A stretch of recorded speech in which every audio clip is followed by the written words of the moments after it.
Bismillahirrahmanirrahim. Assalamualaikum warahmatullahi wabarakatuh. Perkenalkan, nama saya Binti Solihah, NIM 10219006.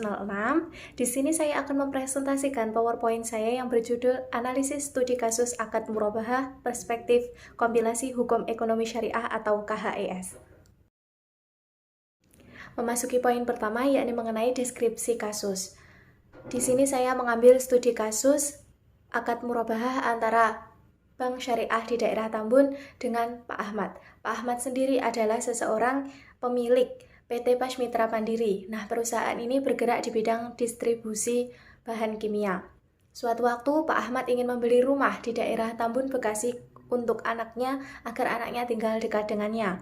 Akan tetapi Pak Ahmad tidak memiliki informasi penjualan rumah sehingga ia meminta bantuan kepada pihak Bank Syariah untuk mencarikannya rumah untuk ia beli. Nah, setelah pihak Bank Syariah mendapat rumah yang diinginkan oleh Pak Ahmad, Bank Syariah menjelaskan kepada Pak Ahmad bahwasannya rumah yang ia inginkan itu ada dengan harga 250 juta rupiah dan pihak bank sendiri akan mengambil margin keuntungan sebesar 50 juta rupiah. Sehingga harga keseluruhan dari rumah yang diinginkan oleh Pak Ahmad adalah 300 juta rupiah. Setelah selesai menjelaskan deskripsi dan harga dari rumah yang diinginkan oleh Pak Ahmad, dan setelah Pak Ahmad melihat bahwasannya rumah tersebut sesuai dengan keinginannya, Pak Ahmad pun menyetujui harga yang telah ditetapkan oleh Bank Syariah. Kemudian ia memilih tata cara pembayaran dengan metode pembayaran angsuran atau cicilan. Nah, pihak Bank Syariah menjelaskan kepada Pak Ahmad bahwasannya apabila Pak Ahmad ingin membayar dengan metode angsuran, ia harus membayar uang muka sebesar 30% atau 90 juta rupiah dan sisanya sebesar 70% atau 210 juta rupiah dapat Pak Ahmad angsur selama 12 bulan dengan per bulannya sebesar 17.500.000 rupiah. Ditambah Pak Ahmad juga harus memberikan jaminan kepada pihak Bank Syariah. Nah, dengan tanpa basa-basi, Pak Ahmad langsung membayar uang muka sebesar 90 juta rupiah dan memberikan BPKB mobil expander atas nama Ahmad Mubarok kepada pihak bank sebagai jaminan. Nah, dari kasus yang telah saya jelaskan tadi, maka terciptalah akad jual beli murabahah antara pihak Bank Syariah di daerah Tambun dengan Pak Ahmad. Setelah 6 bulan pembayaran cicilan berjalan lancar, ternyata keluarga Pak Ahmad mengalami musibah, yakni perusahaannya mengalami kebakaran, sehingga Pak Ahmad mengalami kerugian yang sangat besar. Kerugian ini mengakibatkan Pak Ahmad tidak lagi dapat melaksanakan kewajibannya, yakni membayar utang kepada pihak Bank Syariah secara penuh, sehingga Pak Ahmad mengadukan kondisinya tersebut kepada pihak Bank Syariah Tambun yang sedang terikat akad murabahah dengannya. Ia berharap pihak Bank Syariah akan memberikan keringanan karena kondisinya tersebut. Kemudian, apa yang harus dilakukan pihak Bank Syariah setelah mengetahui kondisi nasabahnya tersebut? Sebelum membahas penyelesaian kasus di atas dengan ketentuan-ketentuan yang ada dalam buku KHES, saya di sini akan menjelaskan sedikit mengenai pengertian murabahah. Apa sih yang dimaksud dengan murabahah itu? Jadi yang pertama, merujuk pada Fatwa DSN MUI nomor 4 tahun 2000 tentang murabahah.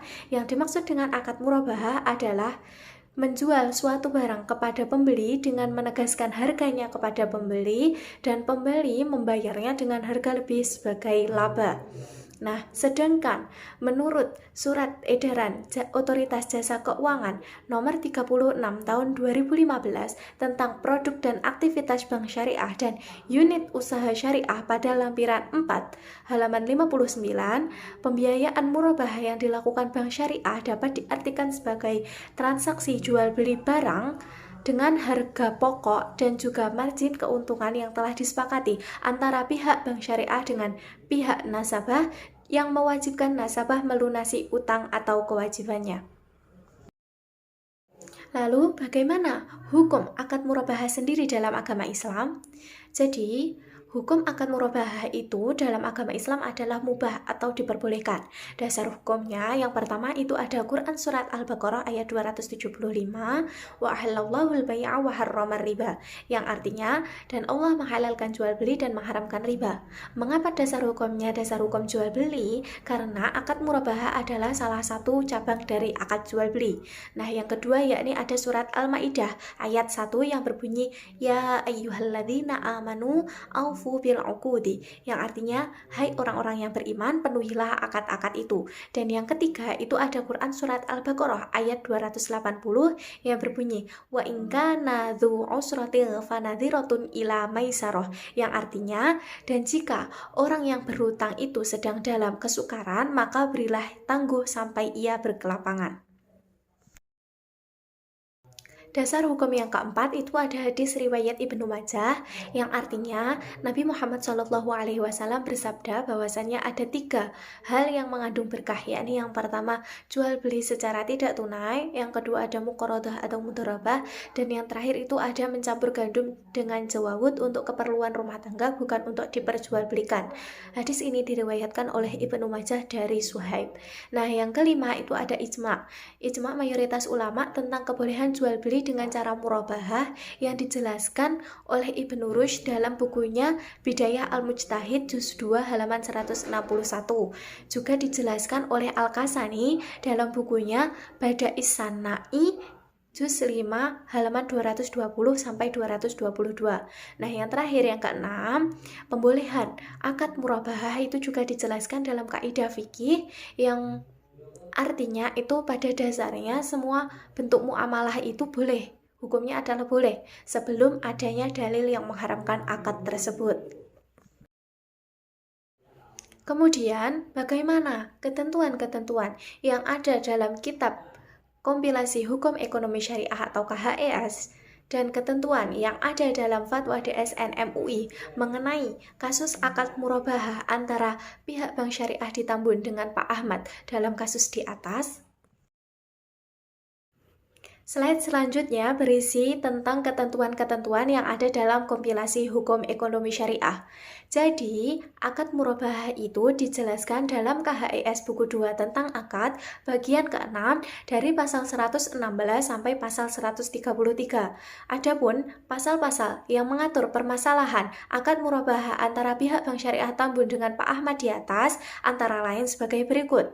Pasal 121 yang menjelaskan bahwasannya pihak penjual boleh meminta pihak pembeli memberikan uang muka pada saat penandatanganan kesepakatan awal perjanjian akad murabahah ini. Yang kedua, itu ada pasal 124 yang menjelaskan bahwasannya yang pertama mengenai sistem pembayaran dalam akad murabahah itu ada 2 cara, secara langsung ataupun secara angsuran atau cicilan. Yang kedua, dalam hal pembeli mengalami penurunan kemampuan dalam membayar cicilan, maka ia diperbolehkan mendapat keringanan. Dan yang ketiga, menjelaskan bahwasannya bentuk keringanan yang dimaksud dalam ayat 2 itu adalah konversi, yakni dengan pembuatan akad baru dalam penyelesaian kewajiban pembayaran akad murabahah. Ketentuan selanjutnya yakni mengenai konversi akad murabahah itu dijelaskan kembali dalam pasal 125 sebagai berikut.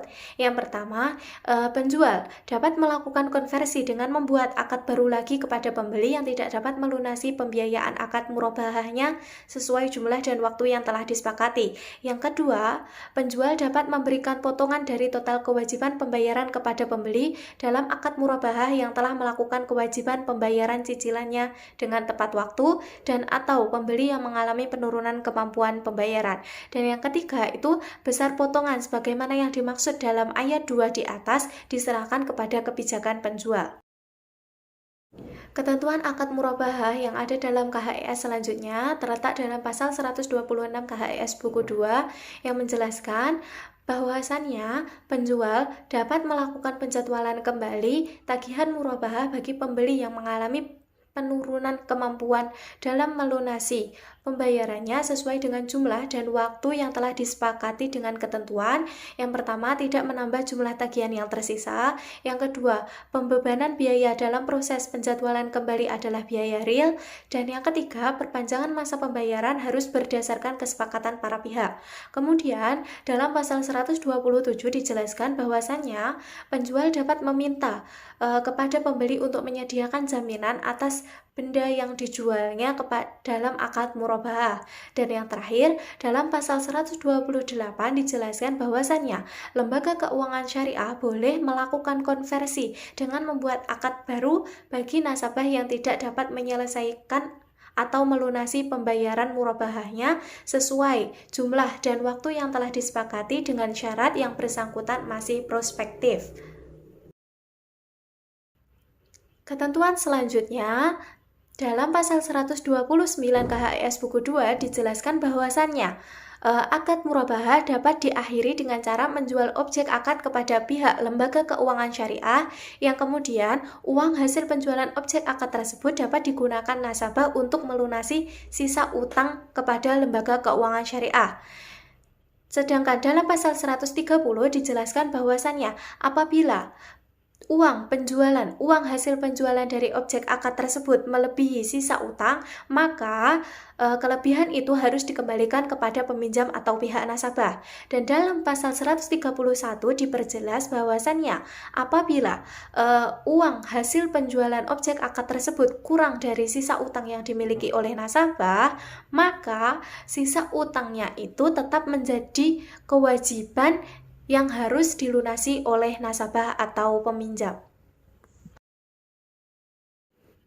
Adapun ketentuan-ketentuan mengenai akad murabahah dalam Fatwa DSN MUI antara lain, yang pertama pasal 1 ayat 7 Fatwa DSN MUI nomor 4 tahun 2000 tentang akad murabahah yang menjelaskan mengenai pembolehan model pembayaran angsuran atau cicilan dalam akad murabahah.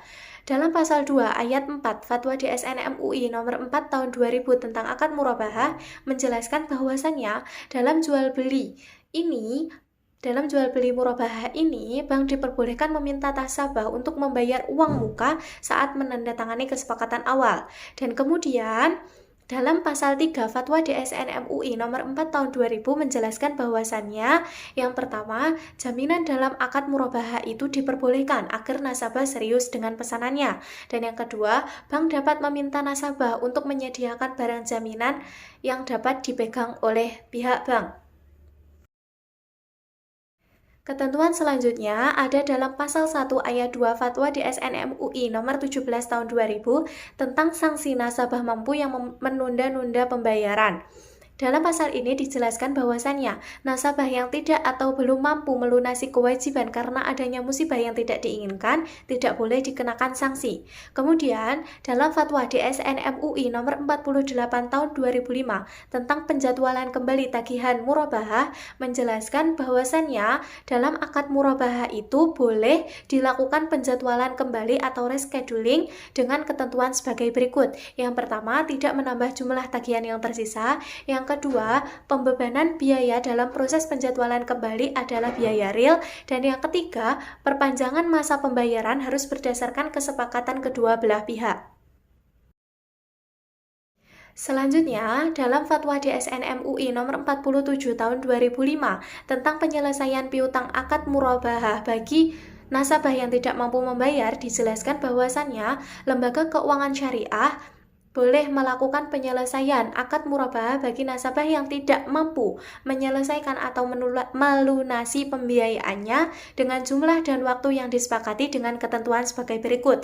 Yang pertama, objek murabahah atau jaminan lainnya dapat dijual kembali oleh nasabah kepada atau melalui lembaga keuangan syariah dengan harga pasar yang disepakati. Yang kedua, nasabah dapat melunasi sisa utang dengan uang pembayaran objek akad tersebut atau penjualan jaminan tersebut. Yang ketiga, apabila hasil penjualan melebihi sisa utang, maka LKS wajib mengembalikannya kepada pihak nasabah. Yang keempat, apabila hasil penjualan lebih kecil dari sisa utang, maka sisa utang tetap menjadi kewajiban nasabah untuk dilunasi. Dan yang kelima, apabila nasabah tidak mampu membayar sisa utangnya, maka lembaga keuangan syariah dapat membebaskannya. Fatwa DSN MUI nomor 46 tahun 2005 tentang potongan tagihan murabahah menjelaskan bahwasannya pihak lembaga keuangan syariah boleh memberikan potongan kepada nasabah yang tidak lagi mampu membayar kewajibannya dengan ketentuan sebagai berikut. Yang pertama, lembaga keuangan syariah boleh memberikan potongan dari total kewajiban pembayaran kepada nasabah dalam transaksi akad murabahah yang telah melakukan kewajiban pembayaran atau cicilannya dengan tepat waktu dan nasabah yang mengalami penurunan kemampuan pembayaran. Yang kedua, besar potongan sebagaimana yang dimaksud dalam ayat 1 di atas diserahkan kepada kebijakan lembaga keuangan syariah. Dan yang ketiga, pemberian potongan tidak boleh diperjanjikan dalam akad awal. Slide selanjutnya berisi tentang perbandingan ketentuan-ketentuan yang ada dalam KHES dan ketentuan-ketentuan yang ada dalam Fatwa DSN MUI. Jadi, tidak banyak perbandingan teori dan pengaturan antara ketentuan yang ada dalam KHES dan ketentuan yang ada dalam Fatwa DSN MUI mengenai akad murabahah, baik dari tata cara akad, tata cara pembayaran, tata cara pelunasan, tata cara pemberian jaminan, hingga tata cara penyelesaian sengketa apabila pihak nasabah mengalami pailit atau kerugian. Perbedaannya terletak dalam pasal 129 KHES buku 2 yang menjelaskan mengenai pembolehan penjualan objek akad murabahah kepada pihak lembaga keuangan syariah yang hasilnya nanti akan digunakan nasabah untuk melunasi sisa utang. Sedangkan dalam pasal 1 Fatwa DSN MUI nomor 47 tahun 2005 dijelaskan bahwasannya yang diperbolehkan itu menjual objek akad ataupun barang jaminan yang hasilnya nanti akan digunakan untuk melunasi sisa hutang. Jadi perbedaannya hanya kalau di KHES itu hanya menjual objek akad, tapi kalau di Fatwa DSN MUI boleh objek akad ataupun jaminan yang digunakan. Slide selanjutnya menjelaskan mengenai penerapan teori terhadap kasus. Yang pertama, pemilihan model pembayaran angsuran atau cicilan oleh Pak Ahmad itu sesuai dengan pasal 124 ayat 1 KHES buku 2 yang jelas membolehkan pembayaran akad murabahah melalui angsuran atau cicilan. Dan juga dalam pasal 1 ayat 7 Fatwa DSN MUI nomor 4 tahun 2000 tentang murabahah, yaitu nasabah membayar barang yang telah disepakati tersebut dalam jangka waktu yang telah disepakati. Nah, ini artinya pembayaran secara angsuran atau cicilan dalam akad murabahah itu diperbolehkan. Yang kedua, mengenai permintaan uang muka oleh pihak bank syariah terhadap pihak Pak Ahmad itu juga telah sesuai dengan pasal 121 KHES buku 2 dan juga pasal 2 ayat 4 Fatwa DSN MUI nomor 4 tahun 2000 tentang murabahah. Yang ketiga, permintaan barang jaminan oleh pihak bank syariah kepada Pak Ahmad juga dibenarkan dengan ketentuan dalam pasal 127 KHES buku 2 dan juga dalam pasal 3 Fatwa DSN MUI nomor 4 tahun 2000 tentang murabahah.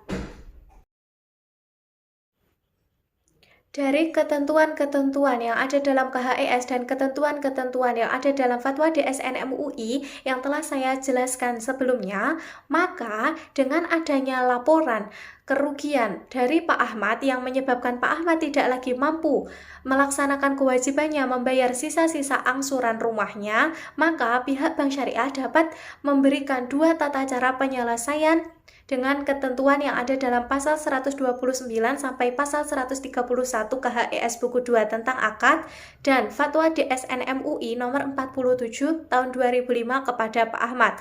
Dua cara penyelesaian tersebut, yang pertama yakni Pak Ahmad diperbolehkan diperbolehkan menjual kembali objek akad yang telah dibelinya kepada pihak bank syariah atau melalui pihak bank syariah, sehingga hasil penjualan dari objek akad tersebut dapat digunakan Pak Ahmad untuk membayar sisa utangnya kepada pihak bank syariah, atau yang kedua, Pak Ahmad dapat menjual barang jaminannya kepada pihak bank syariah atau melalui pihak bank syariah dengan harga pasar, yang hasilnya nanti akan dapat digunakan Pak Ahmad untuk melunasi sisa utangnya kepada pihak bank syariah.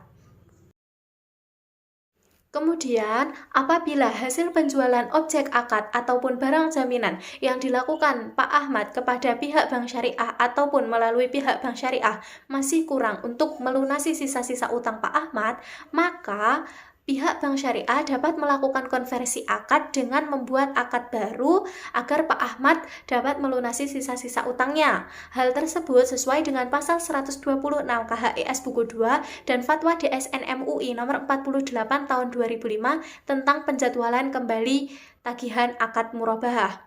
Nah, di sisi lain, pihak bank syariah harus memberikan kemudahan dan keringanan kepada Pak Ahmad dalam melaksanakan kewajibannya membayar sisa utang sesuai dengan ketentuan yang terdapat dalam pasal 124 ayat 2 KHES buku 2 tentang akad dan Fatwa DSN MUI nomor 46 tahun 2005 tentang potongan tagihan akad murabahah. Ketika dihadapkan dengan dua tata cara penyelesaian oleh bank syariah, Pak Ahmad memilih tata cara yang kedua, yakni dengan menjual barang jaminan yang berupa mobil expander atas nama Ahmad Mubarok kepada pihak bank dengan harga pasaran karena rumah yang ia beli telah ditempati oleh anak-anaknya. Mobil tersebut dijual dengan harga pasar 200 juta rupiah, sedangkan kekurangan utang Pak Ahmad itu adalah 210 juta rupiah. Sehingga dengan pelunasan sisa utang dari penjualan mobil tersebut, utang Pak Ahmad kurang 10 juta rupiah.